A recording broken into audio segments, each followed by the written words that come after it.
Hi guys, Ian Zaretzky here. Let me take a quick minute to introduce myself. This is my first video. Been in the game a long time, guys. I've been selling and building high-performing teams since I was 18.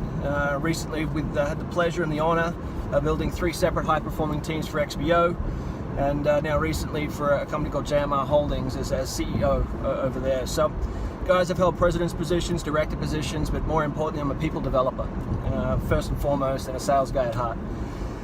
So now that's out the way, I want to touch on a subject today that was inspired by me after getting on a podcast from Mark Zuckerberg. And for those of you that haven't gone on to Zuckerberg's Masters of Scale, number 4 I think it is, and thank you Mr. Peterson, it was a fantastic podcast. I certainly inspired to do this video today. So guys, really what it comes down to, and the way Mark built an empire is sort of the same way I've always ran my businesses and ran my teams.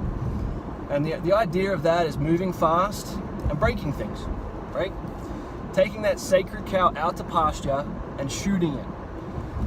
So I want to talk a little bit about that today in regards to processes and how we break them and why you should break them and all these wonderful things. So first things first, process is simply the way you make a sale, the way you structure a deal, the way you close on a deal, the way you structure your advertising, the way you pick up the telephone, the way you get a sale done, right?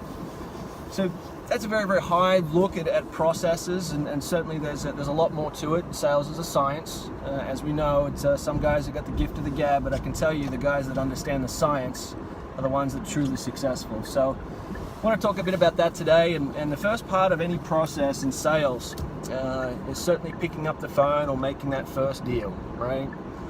The one thing I can tell you is runners and gunners. Runners and gunners are some of the most successful salespeople for one reason, right? They do not dwell.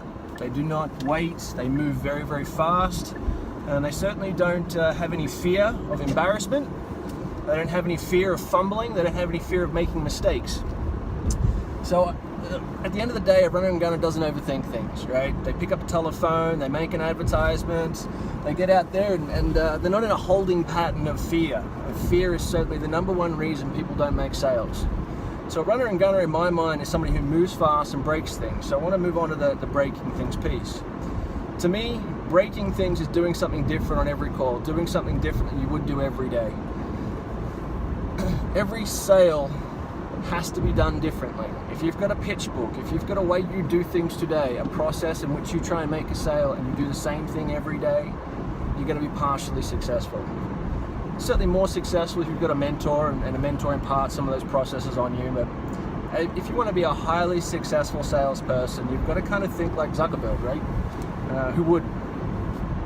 So Zuckerberg's motto in his original startup was move fast and break things. So that meant experimenting. That meant changing the way you do things every day and testing it, right? And that's the big key here, guys, is experimenting, doing something different, saying something different, calling a different type of customer, tackling a different industry. And to go back on the runner and gunner idea, that means putting it to market instantly. Do not think about it, right?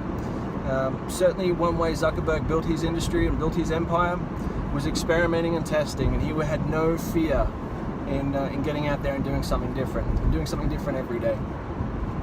So I want to implore you today to go out and make a mistake, go out and be embarrassed, right? Because at the end of the day, that's what we all fear. And I can tell you, without that embarrassment piece and that fumbling piece, you're never going to learn. That brings me on to my next point, is the learning process. It's all well and good to go out and do something that changes your processes, and you try something different and test something and experiment with something a little different. If you're not learning from those mistakes, and more importantly, capturing that data, that's the key here, guys, is learning from those mistakes. What did I do right? What did I do wrong? And documenting that and capturing that data, and either storing it in a good old brain, which I don't advise. My memory's not the best sometimes, but certainly my process is writing it down, right? Whether it be on a CRM, customer relations management system, or on an Excel spreadsheet. What did I do right? What did I do wrong? What can I do better next time? Right? So then certainly the learning elements that I'm pushing you guys to do today. So I encourage you to go out and make some mistakes, because at the end of the day, you don't know what you don't know, right? So the only way you're going to learn is certainly getting out there and fumbling over yourself and making those mistakes and pushing yourself to make mistakes, because it's only going to allow you to learn and grow as an individual. So guys, I wanted to sign off. It's my first one. My first video in the books. Thank you, Mr. Peterson, My Mini Castle crew. You guys are awesome. I know Aaron's very, very proud of you on a daily basis. He talks about you all the time. I certainly look forward to being more involved with you as a team. Certainly look forward to doing these kinds of videos. So the next one I'll impart on you is the structure side. So certainly how to structure a pitch and structure the way you approach a sale. Again, it's part of that science. But today, I want you to go out and make some mistakes, right? Learn from those mistakes. Get embarrassed. Fumble over yourself. Do something different. And I applaud you to do that every day. If you do that every day, I can promise you you'll be more successful. Thanks, guys.